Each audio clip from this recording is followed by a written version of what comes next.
Hi everyone, Patrick here, and today I have the answer to two questions for you. One is a question that many of you asked me, and I have an approximate answer for that. So when will the X-Pro4 come? And two is a question that nobody ever asked me, but I'm gonna answer it anywhere, and that's what am I doing here? Why am I here? Where is this place? And especially, which gear did I bring with me? Okay, so let's start with what you wanna know first.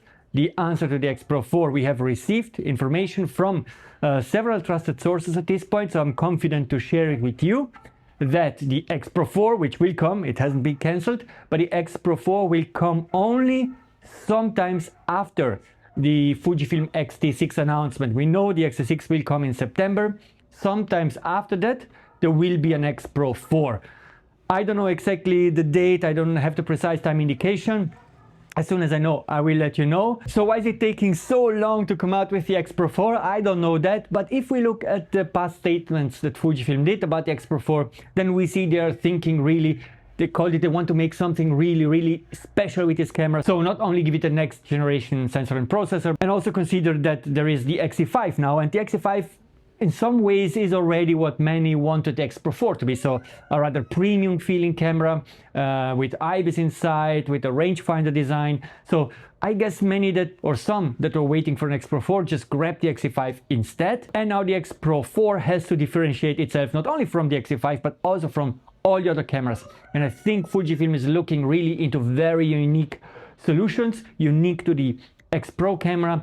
But they're also looking at what maybe worked on other cameras well. For example, the multifunctional film lever on the X-Half. I don't have rumors about that, but maybe they see how that has been received and maybe they decide to implement it also on the X-Pro4, maybe, or not. Or they might look at the various new dials that Fujifilm has introduced, the aspect ratio dial on the GFX 100 RF, or the film simulation dial on the X-E5, you know, that one hidden under the top plate. That's a very elegant solution. So maybe now they just evaluate what worked well on other lines, what can we bring over also to the X-Pro4, what should we change. A big question, of course, will be the hidden LCD screen. Some really love it, others would like to get rid of it.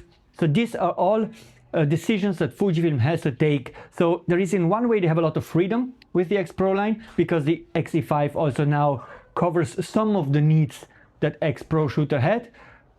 But with this freedom also comes a lot of choices that they have to make and a lot of decisions they have to take, and all of this takes time. And I think the fact that they're taking all this time to properly develop the X-Pro4, that they're putting so much thought into it, means that we will also really get something really special with the X-Pro4. So, and just a little note to the X-Pro4, of course, depending on when he comes, so maybe if it comes just a few weeks after X-T6, of course, all of this decision will already have been taken. So Fujifilm will have made up their mind on what they want to do with the screen, with the dials, etc.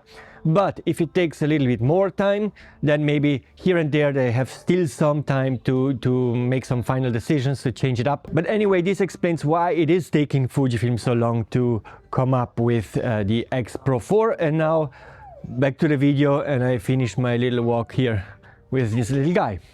Bye. So where am I right now? I'm on the outskirts of Hanoi. This is kind of the end of the city. Beyond there you have the rice fields, but in about 40, 50, 1 hour, depending on the traffic of motorbike, you're in the center of the city. This is where my wife grew up. This is the home of her parents. And finally, after 3 years in which my life was just kind of like one battle after another, finally, after these 3 years of trouble, we were able to travel here. We will be here for 2 weeks, and I'm very happy that my kids can be again with their grandparents and cousins and uncles and all the family here. And as you can see, it's a little bit chilly here. We are at the north of Vietnam, so it can get a little bit fresh in winter. We have 15 degrees Celsius today here, and it's quite humid and rainy, but it's wonderful to be here. And of course, I'm here with my Fujifilm gear, and I'm here with a very minimal setup. It's my X-E5 with the 27mm, and I also have the 23mm of 1.4, the newer one, the second generation. And you know, I love for traveling the 80-135, but this was no option this time because I cut my tendon here. So now I'm in recovery mode. I cannot really bend it, and if I force it a bit too much, it will break again the tendon. So I have to pay very much care.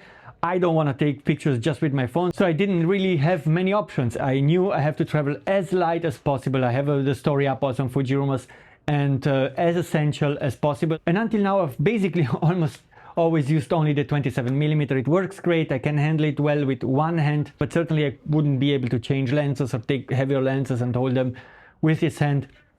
I cannot do that, so I'm having more of the X100 like experience now, where I travel super minimalistic, basically one lens, one camera, and that's it, and I love it so far, the experience. So that's it for this video. I hope I will see you again, maybe already here from Hanoi with another rumor, maybe from another location in Hanoi, from another place in Hanoi, so you can see a little bit more of the city. I wish you an absolutely fantastic time. Stay healthy, stay strong, stay happy. Life is beautiful, even if you cut your tendon. Enjoy it, okay? Take care, have a wonderful day. Goodbye, ciao.